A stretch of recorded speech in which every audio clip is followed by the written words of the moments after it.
Quero saudar você com a paz do nosso Senhor Jesus Cristo. Amém. Aquele que reina, aquele que vive, aquele que é o Todo-Poderoso. Glorifica ao Senhor pela sua vida que se predispôs a estar nesta manhã de domingo na casa do Senhor. Às vezes é tão melhor, tão mais prazeroso nós estarmos na nossa casa, fazendo as coisas do nosso dia a dia. Mas nós temos entendido pela graça e misericórdia do Senhor que é melhor estar na casa dele do que em 1000 outros lugares. Verdade. Nós entramos, nós andamos, nós temos o nosso convívio social, mesmo dentro da igreja, mas o nosso motivo da nossa união é muito mais do que isso. O nosso motivo da nossa união é porque nós ouvimos o chamado do nosso Senhor. Lá no Evangelho de João, a palavra de Deus diz que Ele é o bom pastor, que Ele fala e as ovelhas deles a ouvem. As pessoas que não podem, não querem, não têm vontade, elas não são ovelhas. Elas conseguem resistir a esta voz. E nós temos que orar por essas vidas. Nós temos que ter um coração piedoso, misericordioso. Nós temos que demonstrar cada vez mais amor. Cada vez mais amor. Ontem eu não demonstrei amor numa situação. Depois eu fiquei tão envergonhado. Eu estava vendo com um pastor um prédio que ele vai alugar lá para uma faculdade. E conforme a gente saiu do prédio, a gente estava dando uma andada nas redondezas, um senhor negro de cor, ele no meio da rua falava assim: olha, vocês são do Renault ali? E eu falava assim: beleza, porque eu achei que ele estava querendo guardar o carro. E ele insistiu, e eu falava: beleza. Chegou uma hora que eu irado, eu falei: meu, tudo bem, eu já entendi. E ele falou muito humildemente, mansamente, falou assim: o vidro está aberto. E eu fiquei tão envergonhado. Envergonhado porque eu não dei testemunho de Cristo. Eu não dei testemunho do que eu prego. E ali eu voltei, pedi perdão para aquele homem. Ele ficou meio assim sem graça. Depois eu voltei lá. O que eu podia fazer, ele era guardador de carros. Eu dei R$4 para ele. Falei assim: você me perdoa. Não foi minha intenção. Eu fui realmente grosseiro com o Senhor. Eu quero pedir desculpa para você. E aí ele mudou o tom. Mas a gente tem que demonstrar amor em pequenas situações. É isso que o Senhor, Ele aguarda e espera de nós. Que nós possamos demonstrar amor. Como você pode demonstrar amor pelas vidas hoje? Isso é o importante. Senhor, em nome de Jesus, começamos neste primeiro período falando sobre o tema sem santidade, ninguém verá o Senhor. Me coloco na Tua presença, Pai querido, como uma pessoa imperfeita, conforme já testemunhei. Não tenho direito, não tenho capacitação. Não sou digno, Pai querido, de falar as coisas concernentes à Tua palavra, mas me coloco na Tua presença, Pai querido, como instrumento. Que o Senhor possa, Pai querido, me instruir a falar segundo a Tua vontade, não segundo o meu coração. E que os meus irmãos e as minhas irmãs possam receber, sejam os que estão aqui, sejam os que vão assistir pela internet, Pai. Eles possam receber da Tua palavra, do recado santo aos seus corações. Consagramos a Ti esse primeiro período em nome de Jesus. Amém.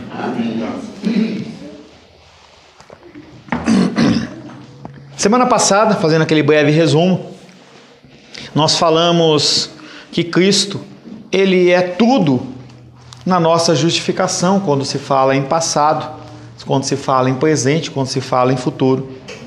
Nós falamos na semana passada que Ele também é tudo na relação à nossa santificação. E falamos que Ele também é o nosso consolo hoje. Nós sabemos que o Senhor irá voltar. Aleluia.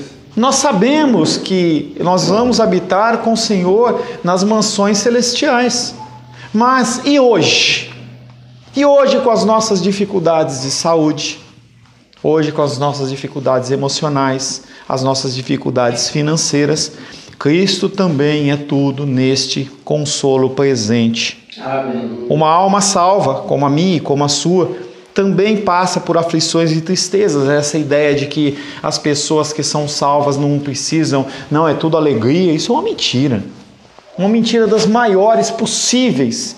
Um maior engano, uma das maiores covardias que pretensos homens e mulheres de Deus dizem: vem para Cristo, que acabou a sua luta. Isso não existe.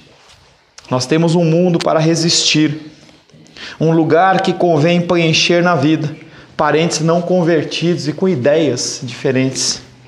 O que é capaz de fazer um crente suportar tudo isso, a não ser a consolação de Cristo? É só Cristo que pode nos consolar, porque Ele mesmo se viu em meio a fraquezas e em meio às dificuldades. Ele sabe o que é ter o corpo dolorido, Ele sabe o que significa pobreza e cansaço. Pessoas dizem que Jesus Cristo era rico, e Ele fala: eu não tenho onde recostar minha cabeça.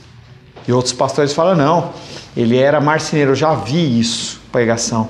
Ele era marceneiro. Enquanto um marceneiro demorava 6 meses para fazer uma mesa, ele entregava de um dia para o outro.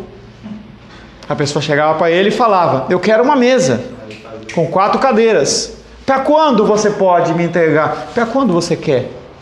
Pode ser amanhã de manhã? Pode ser agora? E ali ele dizia que Jesus Cristo era muito rico.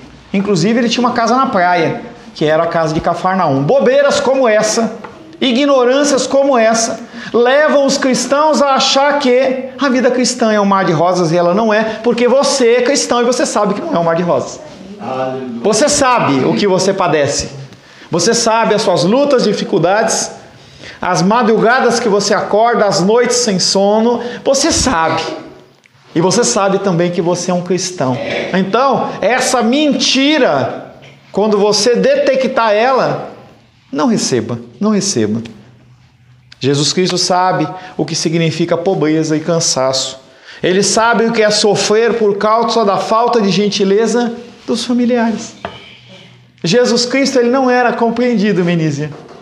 Quando ele estava pregando o evangelho, as pessoas iam a ele, os familiares dele iam a ele: para, mais devagar, você precisa comer, precisa fazer isso. E ele responde: minha mãe, meus irmãos, minhas irmãs, são esses que me ouvem e fazem a palavra, a obra do Senhor. Ele não era entendido. Falava com a Menízia hoje de manhã, quando eu falei em vir ser pastor aqui em Brasília, tempo integral, ele falou: você está louco? Você tem capacitação para ser um auditor fiscal do Tesouro Nacional? Eu sei que eu tenho. Eu sei que se eu estudasse eu passava.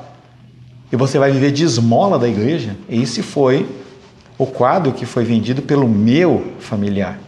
E não é diferente, não foi diferente com Jesus.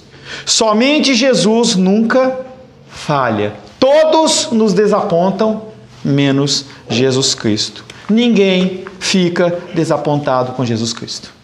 Ninguém se desaponta. Você pode criar no seu coração desejos e expectativas. Aí eu vou para a igreja porque eu vou casar. Opa! Eu vou para a igreja porque eu vou arranjar um emprego e vou ganhar muito dinheiro. As pessoas, elas criam expectativas. Mas no que a palavra de Deus diz, ele não mente. E a coisa acontece. O problema é, volto a dizer, que nós criamos expectativas nos nossos corações, achando que Deus, achando que Jesus, ele é o nosso empregado, e ele não é. Nós somos empregados dele. Ele é o Senhor e nós somos servos. E servo não é aquele homem com a blusa branca, fechadinho aqui, gravatinha borboleta, calcinha preta, muito bem arrumadinho, o cabelinho, que ele vai servir na bandeja. Não, o servo aí é escravo mesmo da senzala, que vivia maltrapilho e ele trabalhava até morrer. Essa é a figura do servo que é mostrado na Bíblia, que quando o tradutor traduziu, ele falou assim: vou dar uma aliviadinha, para que as pessoas, elas não fiquem muito dodóis. Porque é difícil você imaginar, você chegar assim: olha, vamos lá para a igreja Cristã Semente de Vida? É mesmo? É, lá você vai aprender o que é sofrimento. Ninguém vem. Mas é isso. É isso. Nós aprendemos a lidar com o sofrimento. Não impor sofrimento sobre a sua vida, mas a lidar com o sofrimento. Problemas de saúde, o médico fala: você tem que cortar doce, você tem que cortar carboidrato, você tem que parar de tomar refrigerante, você tem que fazer exercício. Ele não está querendo trazer dor para você, ele está querendo tirar a dor de você. Ele está querendo evitar que você padeça no futuro. Esse é um bom médico.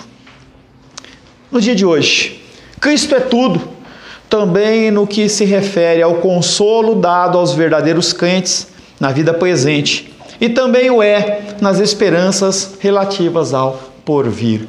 O que vai acontecer no futuro? O que é? Como é que vai ser a minha vida no futuro? Será que eu vou ficar abandonado? Será que eu vou ficar jogado num canto? Será que eu sirvo Jesus Cristo a vida inteira? E aí quando eu fico mais idoso, eu fico largado. Eu não tenho o que comer, não tenho o que beber. Ou na minha morte, eu vou para a vala. Os bichos me comem e acabou a minha vida. Será que é isso? Suponho que poucos homens e mulheres podem ser encontrados que não embalem alguma esperança no que se concerne às suas almas, e esse é o problema. Aonde você apoia os seus desejos? Quando você vai ao Senhor, você quer o que dele? Eu vi uma vez uma ilustração de um pastor que ele falou o seguinte, que se pudesse juntar toda a igreja do Senhor, tanto aqueles que se dizem igreja como aqueles que são realmente, e falasse assim, o anjo viesse com uma declaração, olha, a partir de hoje eu vim trazer para você aqui um decreto, uma proposta para você. Se você assinar essa proposta, você não vai ter mais nem enfermidade, nem problema financeiro, nem problema emocional, nenhum problema. E melhor, quando você morrer, você vai para o céu. Só que você não vai ter nenhum contato com o Senhor.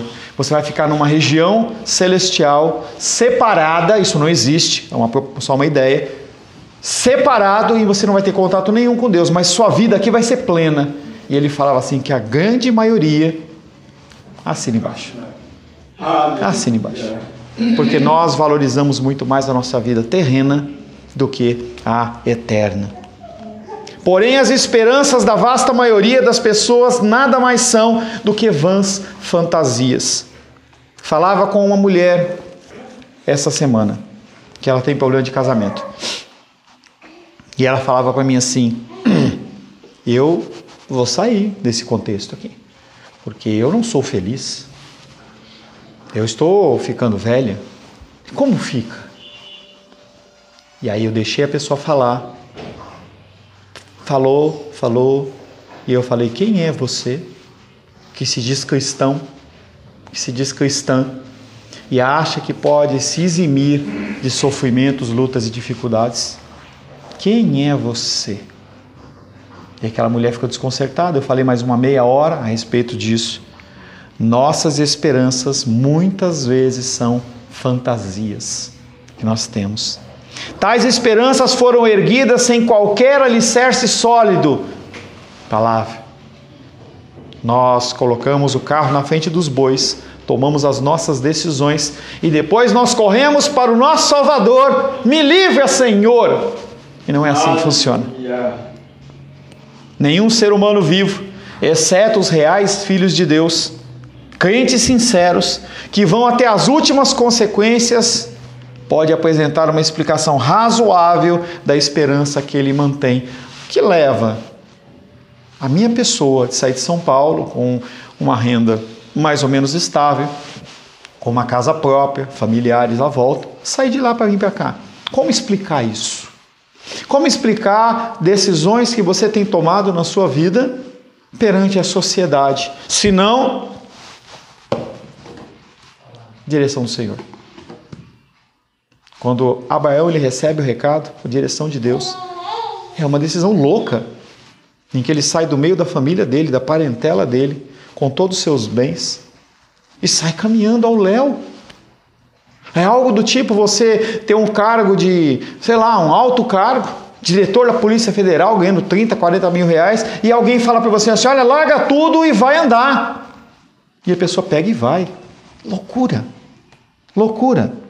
Nenhuma esperança é razoável se não estiver fundamentada na Bíblia, na palavra de Deus. Por isso que nós temos que ler.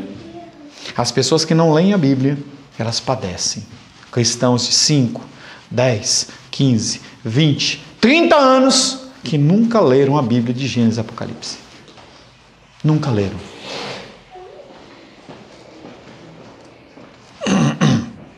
Nenhuma esperança é razoável se não estiver fundamentada na Bíblia. Um verdadeiro crente mantém uma boa esperança quando contempla o futuro, porque ele sabe em que ele tem crido. E ele sabe que o seu Senhor, Ele é fiel a guardar o seu depósito, tudo aquilo que você tem feito, a sua esperança nele, até aquele dia. Glória a Deus. O homem mundano não tem esperança nenhuma. O homem mundano não tem esperança nenhuma. Já falei semana passada e volto a dizer. Nós passamos por um boom de depressão e agora nós estamos no boom do suicídio. Pessoas sem esperança estão tirando as suas próprias vidas. Tirando as suas próprias vidas. O crente verdadeiro, ele vê a luz à distância. Consegue olhar e ver, está longe ainda, mas eu consigo chegar. É como você na estrada dirigindo, o irmão André faz bastante viagens, junto ao Nicolas também, e aí o que acontece? Olha, eu tenho que ir para São Paulo, 1000 quilômetros. Quanto será que falta? Falta 800 quilômetros, falta 500 quilômetros, falta 200 quilômetros. Você consegue enxergar esta luz e o homem do mundo apenas trevas. Luz, para mim, é a tua palavra. Aleluia. E aquele que não tem a palavra, anda em trevas. Anda em trevas. Qual é a esperança do verdadeiro crente? É precisamente a seguinte: Jesus Cristo em breve voltará. Jesus Cristo está? Jesus Cristo está voltando. Jesus Cristo está voltando. Aleluia. Quando? É realidade isso. Glória a Deus. O Rei está voltando. O Rei está voltando. Aleluia. Ele vem me buscar. Isso tem que ser uma realidade na nossa vida. Nós temos que olhar para as nossas situações e lembrar que o Rei, ele está voltando. Aleluia. A trombeta vai tocar e você e eu vamos ser chamados. E se nós morrermos? Nós vamos encontrar ele primeiro. Oh, glória! Aleluia. Aleluia! Primeiro, Deus. Jesus Cristo em breve voltará em companhia de todo o seu povo, a fim de enxugar toda lágrima, a fim de ressuscitar os corpos do seu povo, de suas sepulturas, a fim de acolher perto de si toda a sua família espiritual, a fim de que os remidos estejam com ele por 5 anos, por 10 anos, Glória a Deus. para todo sempre, Glória a Deus. todo sempre. O que você padece hoje, você não vai padecer mais para todo sempre. Às vezes você tem um momento de alegria, você faz um trabalho, você ganha dinheiro, os profissionais liberais, e aí você fala, pô, esse mês eu estou legal. Aí o outro mês você não sabe como você vai estar, mas com Cristo você sabe. Você vai estar na boa, para sempre, para sempre. Por que o crente mostra-se paciente? Por que você é paciente em relação a isso? Não, pastor, é porque eu leio muito. É porque eu oro muito. É porque eu sou ungido do Senhor. Eu, como pastor, sou mais. E aí as pessoas, elas criam essas ideias. Por que o crente mostra-se paciente? Porque ele está aguardando o retorno do seu Senhor. Assim ele é capaz de suportar coisas incômodas. O crente sabe que o tempo é curto e está esperando tranquilamente pelo seu Rei. E não é algo que vem de você. É algo que vem de Deus. Ele põe no nosso coração algo que chama perseverança dos santos. Quando você pensa em entrar embaixo da cama, ele te dá energia e você fala, não vou. Quando você pensa em explodir, você segura e você vai se controlando durante toda a sua vida. Por que o crente é moderado, ou deveria ser moderado em todas as coisas? Porque ele está esperando o seu Senhor, que em breve haverá de voltar. Pastor, de novo isso, mas essa é a minha consolação e a sua. Glórias a Deus. A consolação, não tem outra consolação, não tem outro assunto para falar.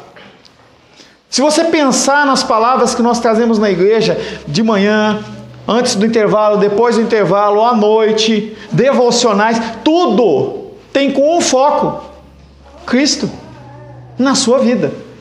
Resgate, restauração, ressuscitar a sua vida. Esse é o foco é Cristo, o centro é Cristo. Não tem outra coisa a falar. Não tem outra esperança que eu posso dar para você. Olha, vai aqui e deposita aqui R$5.000 na cestinha que você vai ganhar 50. Não é isso que está na palavra, isso não é esperança. Você barganha. Está muito mais para um culto afro. E respeito os que assim o creem, em que você vai lá e coloca uma farofa, coloca uma pinga e o Exu vai lá e te dá alguma coisa. Muitos cristãos agem com Deus dessa maneira. Seja no dinheiro, seja no tempo de igreja, de você ir em todos os cultos. O cristianismo não é isso. Nós estamos esperando o nosso Senhor, que em breve haverá de voltar. Esse mundo não é descanso para o crente, mas apenas uma hospedaria à beira do caminho. Gostei desse exemplo do autor. E às vezes você vai viajar, uma viagem muito longa, e você fala, não dá para eu ir direto, então eu vou apenas parar e vou num hotel, ou um hotel à beira de estrada, ou entro na cidade, vou ter um tempo de descanso ali, para que eu possa retomar minha viagem. Esse é o foco. Você não está indo para lá para morar. Esse mundo não é o lugar da sua morada. Não é o lugar da sua morada. Esse mundo não é o descanso do crente. É uma hospedaria e não um lar. O crente sabe que aquele que vem virá e não tardará. Hebreus capítulo 10, verso 37. Cadê a Bíblia dos meninos? Ah, você levou? Pode ler. Acha Hebreus 10, 37. Um El aí. Qual que é o que está o El do teu lado aí? Gabriel, por favor. Gabriel, Hebreus 10, 37.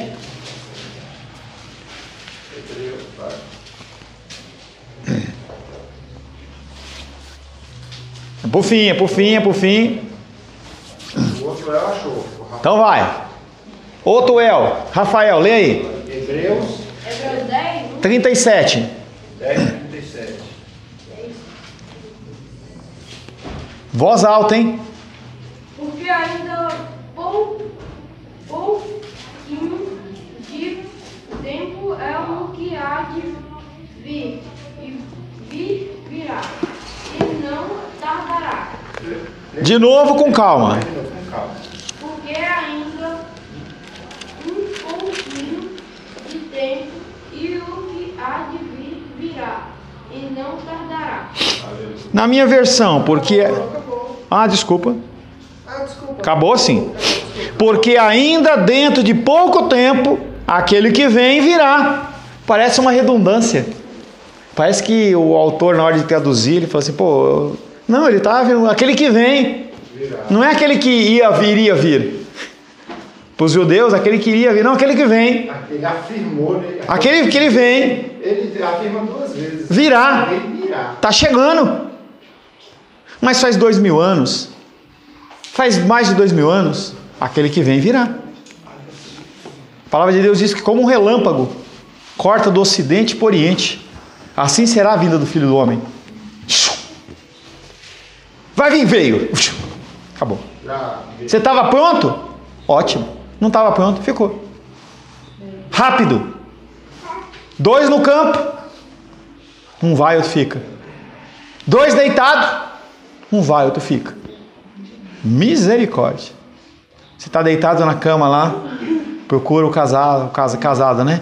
Esse friozinho. Você vai assim. Amor. Acho que ela foi no banheiro. Aí não volta. Amor. Levanta. Vai andando pela casa. E a gente vê nos filmes, né? Aí olha lá. Tá amarrado, né? Claro. Ixi. Entendeu? Tá lá o pijaminha, hein? O pijaminha lá no chão lá, aí você fala, fiquei, mas vai ser assim. Aqueles que se dizem cristãos, aqueles que são cristãos, o Senhor ele vai pesar isso aí. Verdadeiramente essa é a nossa esperança. Esse termo, aquele que vem e virá, acho que você estava falando, né? Eu acho que é certa, né? Claro, não acha não. É certa. Não pode ter dúvida nisso. É a afirmação, né? A afirmação. Vem é porque é certa, a sua vinda é certa. Né?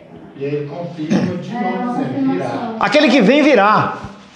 Vai ficar até estranho no português você escrever alguma coisa desse tipo. É como se dissesse, subir lá pra cima. É, uma coisa desse tipo. Mas é uma coisa... Sai pra fora, entendeu? Eu acho que é para afirmar a fidelidade de Deus. Mas é claro. Eles olham e falam assim, né? Não é a questão do tempo, a gente vai falar, tem não sei quanto tempo que fala que Jesus vai voltar e não vem, mas é uma reafirmação. Ele prometeu, vai vir mesmo. Tá vindo. O problema é que as nossas comparações, elas são dentro do nosso secular.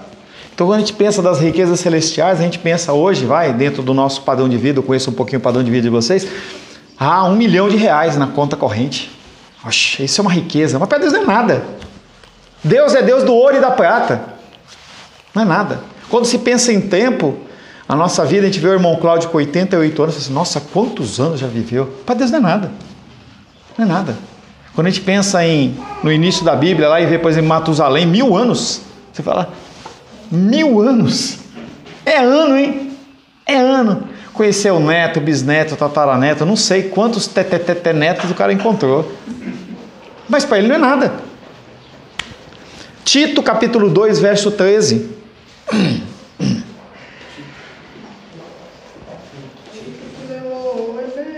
Opa, musiquinha. Quem ficou apaixonada por essa música foi a Shirley. Ela gravou num CD e tem colocado repetidamente. Tito 2,13. Achei. Pode ler. Aguardando a bem-aventurada esperança e o aparecimento da glória de Deus e o nosso Salvador Jesus Cristo. Eu até ia perguntar, quem é essa bendita esperança? Jesus. É isso que nós temos que fazer, continuar vivendo, aguardando a bendita esperança. Se você for lá no Detran e você quiser tirar uma segunda via de um documento, alguma coisa assim, como foi o nosso caso, em que nós pagamos o documento e o documento não vinha. E eu sei que só ia vencer em agosto, mas eu queria o documento. Eu quero o documento. E aí a Rosângela foi lá, enfrentou uma fila lá de 3, 4 horas, ainda pegou uma grosseria por parte da mulher lá. Esse tempo que parece longo para a gente na fila, você não vai encontrar um atendente grosseiro, você vai entender o Senhor, encontrar o Senhor. Ele não vai mandar alguém, ele encontrar você, ele vai encontrar. Agora estamos enfrentando uma escola, mas depois um eterno feriado. As crianças estão na idade escolar, já voltaram para a escola? Já? Não? A minha filha voltou na segunda. Não quero voltar. E é tão bom o feriado, né? Mas se você tiver um tempo inteiro sem ter aula nenhuma, aquilo não tem sentido nenhum. Fica monótono. É como, parece estranho, mas se você tiver o hábito de comer todo dia num restaurante, fica monótono. As pessoas sentem a saudade da comida de casa. Mas qual a diferença? Ali você tem muito mais diversidade. Você pode repetir. Você pode fazer o que você quiser. E por que as pessoas, elas cansam disso e querem a casa? Porque deixa de ser algo de novidade. Fala, André. É igual trabalhar, pastor. Nós que somos acostumados a trabalhar. Nós não, o pastor não trabalha, continue. Não, nós que estamos trabalhando sempre assim, a gente fica doido para tirar um tempo para descanso, né? Mas quando você fica muito tempo sem trabalhar, você fica desesperado. Agoniado, você fica... E eu não sei com quem eu falei, não sei se foi essa semana passada, ele falou assim, olha, viajar é bom, mas é muito bom voltar para casa. Algumas casas não, né? Mas outras sim. Mas a maioria das casas é muito bom estar voltando. Fale, querido. Quando eu viajei para Corinthians, eu não queria mais voltar aqui para Brasília, não. De jeito nenhum. Só que eu tinha que vir por causa do meu pai, que tinha que resolver umas coisas. Ia chegar um momento, eu garanto para você, que você ia ficar cansado. Porque você estava num contexto de Eu não estudo, eu não faço nada. As pessoas que estão à sua volta, mesmo as crianças que você brincava lá, o que ia acontecer? Eles iam começar a ter as atividades, ia começar a ir para a escola e você ia começar a ficar sozinho e falar assim, e eu vou fazer o quê? É bem isso. Agora somos sacudidos pelas águas agitadas de um mundo perturbador e nós somos. Muitas águas perturbadoras, mas chegará um momento em que nós vamos aportar o nosso barquinho. O irmão Cláudio canta a música do barquinho. A música do barquinho fala de um barquinho que vê muitas águas, ele fala de espuma, de vento, mas chega uma hora que esse barquinho ele encontra o seu porto e encosta. O Senhor é o nosso porto.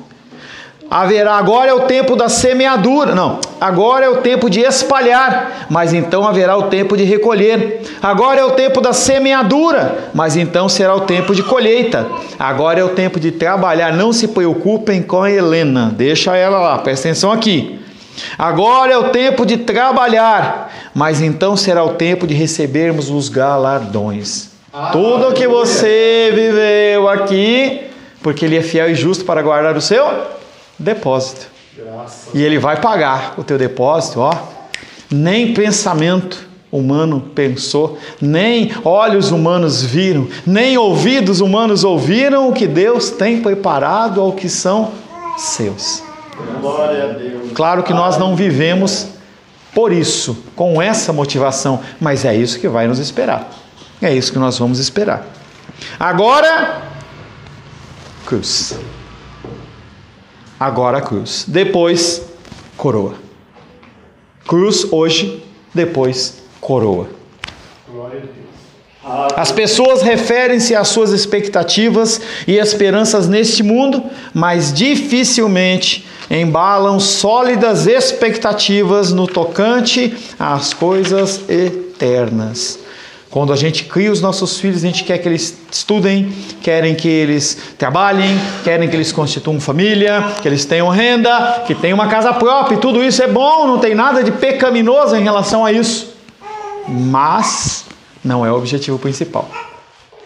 Não é o objetivo principal. E aí o que acontece é que essas crianças, quando entram na vida, a gente não ensinou como elas devem lidar, como os homens devem ser homens, como as mulheres têm que ser mulheres. E aí o que acontece é que essas mulheres e homens se deparam com uma vida totalmente despreparados.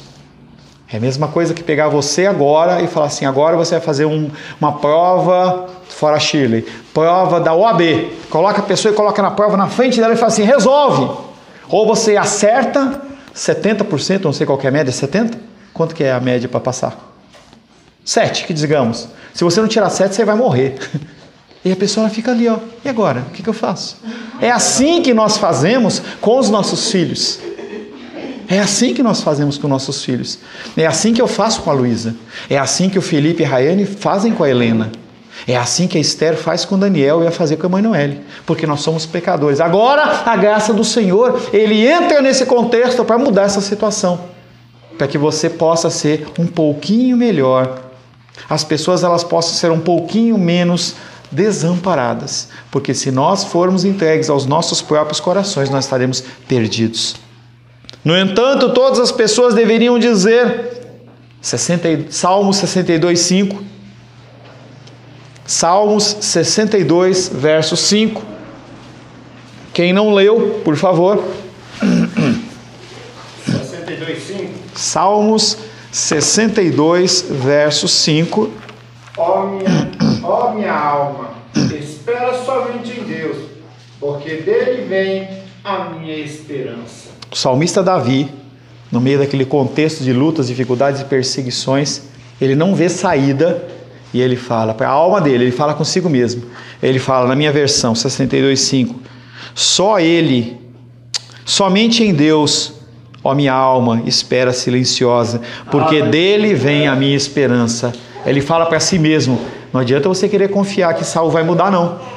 Não adianta você confiar que mesmo o amigo dele, Jonatas, vai fazer alguma coisa extra, não. Eu só dependo de Deus. De Deus. No cristianismo verdadeiro, Cristo ele é tudo. Ele é tudo na justificação, na santificação, é tudo no consolo, é tudo na esperança. Bendito o homem que tem conhecimento desse fato. E bem-aventurado ainda é aquele que assim sente. Uma coisa é você saber e outra coisa é você viver. Quantos se dizem cristãos? Quantos vivem o cristianismo? É muito diferente. É muito diferente. Entre você ser e viver, ou se declarar e viver, há uma diferença enorme. Oxalá, e não é o Exu, Oxalá é uma expressão que não é usada mais no nosso meio, mas é uma expressão. Oxalá, tomara, quiçá, os homens provassem a si mesmos, verificando o que já sabem sobre isso, em benefício das suas próprias almas. Não está aqui no texto, mas 1 Coríntios 11, 23. Texto de Santa Ceia.